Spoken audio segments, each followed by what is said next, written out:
नमस्कार दोस्तों, इन्फ्राडोज के एक नए एपिसोड में आपका स्वागत है। तो चलिए शुरू करते हैं। पहली खबर की शुरुआत करते हैं तमिलनाडु से, जहां पर Tiruchi corporation existing central bus stand को अभी रीडेवलप करना चाहती है और इसको लेकर डीपीआर प्रिपेयर करने के लिए कंसल्टेंट अपॉइंट कर लिया गया है। तो सब जानते हैं कि रिसेंटली तिरुचि के पंजापुर के अंदर एक नया इंटीग्रेटेड बस टर्मिनस ओपन किया गया था और अब सारे के सारे बस ऑपरेशंस वहीं पर शिफ्ट कर दिए गए हैं। तो अब लोकल अथॉरिटीज ये चाहती हैं कि जो पुराना बस स्टेशन बचा हुआ है उसको किसी न किसी पर्पस के लिए यूटिलाइज किया जाए और उसी को लेकर ही अभी यहाँ पर कंसल्टेंट हायर किया गया है। इनिशियल प्लान ये है कि यहाँ पर एक कन्वेंशन सेंटर या फिर एक ऑफिस कॉम्प्लेक्स बनाया जाएगा। 6 एकड़ का ये प्लॉट है और काफ़ी इजीली यहाँ पर एक मल्टी स्टोरी कॉम्प्लेक्स बनकर तैयार हो सकता है। एक बार जब डीपीआर तैयार हो जाती है तो हमें और चीज़ें क्लियर होती हुई दिखाई देंगी। अगली 2 अपडेट मुंबई से है, जहाँ पर बीटीडी टोल्स के डेवलपमेंट को लेकर एक बड़ा स्टेप अचीव कर लिया गया है, क्योंकि महाराष्ट्र के सीएम के द्वारा यहाँ पर पहले फेज का इनोवेशन किया गया है और साथ साथ लोगों को यहाँ पर फ्लैट्स की कीज भी हैंडओवर की गई हैं। दोस्तों इसके बारे में आपको पहले ही बता चुका हूँ कि बीडीडी चॉइस का रीडेवलपमेंट काफ़ी स्मूथली आगे बढ़ रहा है। उसी का ये रिजल्ट है कि अभी 556 फ्लैट्स के लिए लोगों को कीज हैंडओवर की गई है। टोटल 33 टावर्स यहाँ पर बनाए जा रहे हैं, जहाँ पर हर एक 40 फ्लोर्स का होगा। वर्ली, दादर और एनएम जोशी मार्ग, इन 3 लोकेशंस पर यह काम हो रहा है, जहाँ पर वर्ली एरिया में काम अभी आगे बढ़ चुका है और वहीं पर भी फ्लैट्स तैयार हुए थे जो लोगों को हैंडओवर किए गए हैं। अगली 2 अपडेट तेलंगाना से है, जहां पर तेलंगाना सरकार जहीराबाद इंडस्ट्रियल सिटी के ऊपर फाइनली काम स्टार्ट करने जा रही है और इसको लेकर तेलंगाना इंडस्ट्रियल इंफ्रास्ट्रक्चर कॉर्पोरेशन ने टेंडर फ्लोट कर दिए हैं। दोस्तों ये industrial city Nagpur Hyderabad industrial corridor का हिस्सा है, जो आगे चलकर 15,000 करोड़ रुपये से ऊपर की इन्वेस्टमेंट अट्रैक्ट करेगी। पहले फेज के अंदर संगारेड्डी डिस्ट्रिक्ट के टोटल 17 विलेजेस में 12,300 एकड़ ऑफ लैंड इसके लिए एक्वायर की जाएगी, जहां पर फिलहाल पहले फेज के ऊपर काम स्टार्ट हो रहा है, जो फैला हुआ 3,245 एकड़ के एरिया में। इसमें से 1900 एकड़ ऑफ लैंड इंडस्ट्री यूज के लिए, 650 एकड़ ग्रीन एरियाज के लिए, क्योंकि बाकी लैंड में अमेनिटीज, लॉजिस्टिक्स, रेजिडेंशियल और कमर्शियल डेवलपमेंट होता हुआ दिखाई देगा। कुल मिलाकर 2,369 करोड़ रुपये पहले फेज के ऊपर ही खर्च किए जाएंगे और अगले 18 महीने के अंदर अंदर ये पहला फेज तैयार हो जाएगा। अगली 2 अपडेट उड़ीसा से है, जहां पर उड़ीसा सरकार के द्वारा पहली एमआरओ फैसिलिटी को लेकर अप्रूवल दे दी गई है और सब बताया गया है कि इसके लिए उड़ीसा सरकार 80 करोड़ रुपये इसके इंसेंटिव एलोकेट करेगी। दोस्तों एमआरओ फैसिलिटी भुवनेश्वर के बीजू पटनायक इंटरनेशनल एयरपोर्ट पर बननी है और ये फैसिलिटी उड़ीसा को एमआरओ के एरिया में सेल्फ रिलायंट बना देगी, क्योंकि उनको अभी तक दूसरी स्टेट्स पर या फिर दूसरे एयरपोर्ट्स पर डिपेंड होना पड़ता था, तो इसके बाद नहीं होना पड़ेगा।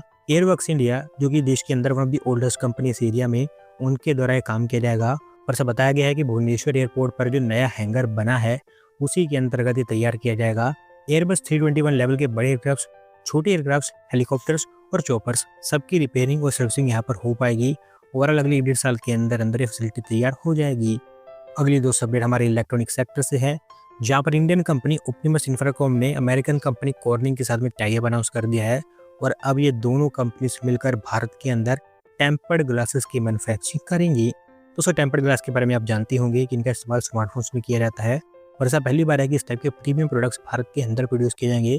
फिलहाल भारत में इसकी जितनी भी रिक्वायरमेंट होती है वो चाइना के थ्रू कंप्लीट की जाती है इंपोर्ट करके, लेकिन वो अब कहीं ना कहीं हमें कम होती हुई दिखाई देगी, क्योंकि अच्छी खासी प्रोडक्शन यहाँ पर हमें देखने को मिलेगी। राइनोटेक नाम का एक जॉइंट वेंचर इनके अंदर फॉर्म कर दिया गया है और ऐसा कहा गया है कि ऑप्टिमस इलेक्ट्रॉनिक्स की नोएडा फैसिलिटी में सारा मैन्युफैक्चरिंग काम किया जाएगा।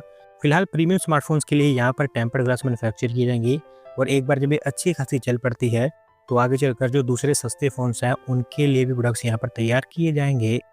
अगली 2 अपडेट बिहार से है, जहाँ पर बिहार सरकार ने डिसाइड किया है कि वो 5 और इंडस्ट्रियल एरियाज के लिए एडिशनल लैंड एक्वायर करेंगे और इसको लेकर 812 करोड़ रुपये अप्रूव कर दिए गए हैं। दोस्तों अगर थोड़ा सा आपको डिटेल में बताऊं तो बेगूसराय में सबसे ज़्यादा लैंड यहाँ पर एक्वायर की जाएगी, 991 एकड़, जिसके लिए 351 करोड़ रुपये खर्च की जाएंगे। पटना में 500 एकड़ के लिए 219 करोड़ रुपये, सिवान में 168 एकड़ के लिए 113 करोड़ रुपये, सहरसा में 420.6 एकड़ के लिए 88 करोड़ रुपये, जबकि मधेपुरा में 548.87 एकड़ के लिए 41.26 करोड़ रुपये खर्च किए जाएंगे। ओवरऑल टारगेट यह है कि यहाँ पर मल्टीपल फैक्ट्रीज को स्टेब्लिश किया जाए। अगली 2 अपडेट उत्तर प्रदेश से है, जहाँ पर होमग्राम सोलर कंपनी एल्पेक्स सोलर के द्वारा यूपी के अंदर एक core solar module manufacturing facility को सेटअप किया जाएगा और इसके लिए उन्होंने 110 करोड़ रुपये की इन्वेस्टमेंट अनाउंस कर दी है। दोस्तों एल्पेक्स सोलर की फैसिलिटी मथुरा के अंदर बनकर तैयार होगी और ओवरऑल देश के अंदर इनकी 7th फैसिलिटी होगी। इससे पहले ग्रेटर नोएडा, कोसी कोटवा जो कि मथुरा में ही है, और मध्य प्रदेश में भी इनकी द्वारा फैसिलिटीज़ को ऑपरेट किया जाता है। जबकि कुल मिलाकर कैपेसिटी 2.4 गीगावाट की है, लेकिन ये फैसिलिटी उनमें से सबसे बड़ी होगी क्योंकि इसकी कैपेसिटी 1.2 गीगावाट की होगी, जिसके चलते इनकी टोटल कैपेसिटी बढ़कर 3.6 गीगावाट पर पहुंच जाएगी। ओवरऑल इसके चलते आपको हंड्रेड्स ऑफ नई जॉब भी जनरेट होती हुई दिखाई देंगी। अगली दोस्त अपडेट दिल्ली से है, जहां पर दोस्तों GMR एयरपोर्ट्स को दिल्ली के अंदर कार्गो सिटी बनाने के लिए लेटर ऑफ इंटेंट मिल चुका है और अब ये काम वो दिल्ली के इंदिरा गांधी इंटरनेशनल एयरपोर्ट पर कर पाएंगे। दोस्तों अगर आपको याद होगा तो आज से कुछ हफ्ते पहले इस कार्गो सिटी के बारे में मैंने आपको बताया था कि IJ एयरपोर्ट पर ये सेटअप की जानी है और अब इसको लेकर फाइनली कुछ काम होता हुआ दिखाई दे रहा है। 50.5 एकड़ की एरिया में कार्गो सिटी फैली होगी, जहाँ पर 10 एकड़ ऑफ लैंड अलग से रिजर्व रखी गई है फ्यूचर में एक्सपांशन को लेकर। State of the art cargo और लॉजिस्टिक फैसिलिटीज यहाँ पर डेवलप की जाएंगी, जिससे कि कार्गो एक्टिविटीज डायरेक्टली एयरपोर्ट पर आ जाएंगी और अल्टीमेटली जो लॉजिस्टिक कॉस्ट है वो कम हो पाएगी। और अभी क्योंकि लेटर ऑफ इंटेंट दे दिया गया है तो फाइनली आप कह सकते हैं कि यहाँ पर काम स्टार्ट हो पाएगा। अगली दोस्तों अपडेट गुजरात से है, जहाँ पर दोस्तों भारत सरकार के द्वारा गुजरात के अंदर एक और वेटरनरी कॉलेज को अप्रूवल दे दी गई है और ऐसा बताया गया है कि गुजरात का ओवरऑल 5th वेटरनरी कॉलेज होगा। दोस्तों एक कॉलेज नॉर्थ गुजरात में हिम्मतनगर एरिया में बनाया जाएगा, जो कामधेनु यूनिवर्सिटी के अंडर में आता है और उससे एफिलिएटेड होगा। 23 एकड़ के एरिया में फैला होगा, जहाँ पर हाई क्वालिटी एजुकेशन इंफ्रास्ट्रक्चर तैयार किया जाएगा स्टूडेंट्स के लिए। 80 सीट्स ये ऑफर करेगा और इसी एकेडमिक ईयर से यहाँ पर एडमिशन स्टार्ट हो गए हैं। अगली दोस्तों अपडेट डिफेंस प्रोडक्शन को लेकर है, जहाँ पर दोस्तों भारत सरकार देश के अंदर 2 और डिफेंस कॉरिडोर्स को डेवलप करने वाली है। ऐसा बताया गया है कि इनमें से एक महाराष्ट्र के अंदर बनेगा जबकि एक असम के अंदर बनाया जाएगा। तो सभी आप जानते हैं कि देश के अंदर 2 डिफेंस कॉरिडोर्स ऑलरेडी ऑपरेशनल है, जहाँ पर अच्छी खासी इन्वेस्टमेंट हमें देखने को मिल रही है।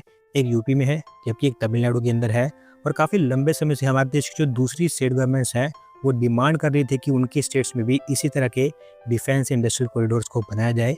तो फिलहाल महाराष्ट्र और असम इनकी डिमांड को यहाँ पर सुन लिया गया है। महाराष्ट्र वाला काम थोड़ा सा एडवांस स्टेज में है क्योंकि उसको लेकर अभी लोकेशन आइडेंटिफाई कर ली गई हैं। महाराष्ट्र में टोटल 3 डिफेंस क्लस्टर्स डेवलप किए जाएंगे, जिसमें से पहला छत्रपति संभाजी नगर, अहिल्या नगर और पुणे, इन 3 लोकेशंस के बीच। दूसरा नासिक और धुले के बीच, जबकि तीसरा नागपुर के अंदर ही बनाया जाएगा। स्टेट के एग्जिस्टिंग इंडस्ट्रियल इकोसिस्टम को यहाँ पर यूटिलाइज किया जाएगा इन्वेस्टमेंट्स को यहाँ पर अट्रैक्ट करने के लिए। बाकी असम के अंदर भी लोकेशन फाइनलाइज नहीं की गई है, स्काउटिंग वहाँ पर चल रही है। महाराष्ट्र सरकार, असम सरकार और मिनिस्ट्री डिफेंस तीनों के बीच इनको लेकर भी डिस्कशन चल रही हैं और क्योंकि ओवरऑल प्लान भी काफ़ी इनिशियल स्टेजेस में है तो आगे चलकर इसको लेकर कई सारी और अपडेट्स आएंगी, वो टाइम टू टाइम मैं आपके साथ में शेयर करता रहूँगा। आज की दोस्तों आखिरी अपडेट हमारे सोलर सेक्टर से है, जहाँ पर देश की सोलर मॉड्यूल मैन्युफैक्चरिंग कैपेसिटी अभी 100 गीगावाट को क्रॉस कर चुकी है और ये अपने आप में हमारे देश के रिन्यूएबल एनर्जी सेक्टर के लिए काफ़ी बड़ी अचीवमेंट है। दोस्तों ये डेटा हमारी ministry of new and renewable energy के द्वारा सामने रखा गया है, जहाँ पर ये बताया गया है कि 2014 में हमारे देश के अंदर सोलर मॉड्यूल की मैन्युफैक्चरिंग कैपेसिटी जस्ट 2.3 गीगावाट की थी, जो अब 100 गीगावाट को क्रॉस कर चुकी है। यानी कि जस्ट 11 सालों के अंदर अंदर 43 टाइम्स का एक्सपेंशन हमें देखने को मिला है, जो कि रिमार्केबल ग्रोथ है हमारे देश के लिए। और इसका मतलब अब ये है कि हमारे देश के अंदर जितनी भी हमारी सोलर मॉड्यूल्स को लेकर डिमांड है उसको हम डोमेस्टिकली काफ़ी इजीली कंप्लीट कर सकते हैं। हालांकि यहाँ पर कुछ एक्सेप्शंस भी है, जैसे कि अगर कुछ स्पेसिफिक मॉड्यूल्स हैं जो चाइना से इंपोर्ट करने पड़ते हैं वो अभी भी करने पड़ेंगे। लेकिन जिस हिसाब से यहाँ पर चीज़ें चल रही हैं 2030 तक हमारी मॉड्यूल कैपेसिटी 160 गीगावाट को क्रॉस कर जाएगी और उस हालात में हम अपनी डोमेस्टिक डिमांड को काफ़ी इजीली कंप्लीट कर रहे होंगे। दोस्तों आज की वीडियो में बस इतना ही। अगर आप अपनी तरफ से अपडेट सबमिट करना चाहते हैं तो डिस्क्रिप्शन दिए गए लिंक पर क्लिक करके सबमिट कर सकते हैं। और अगर आज की वीडियो पसंद आई हो तो वीडियो को लाइक करें, चैनल को सब्सक्राइब करें। धन्यवाद वीडियो को देखने के लिए।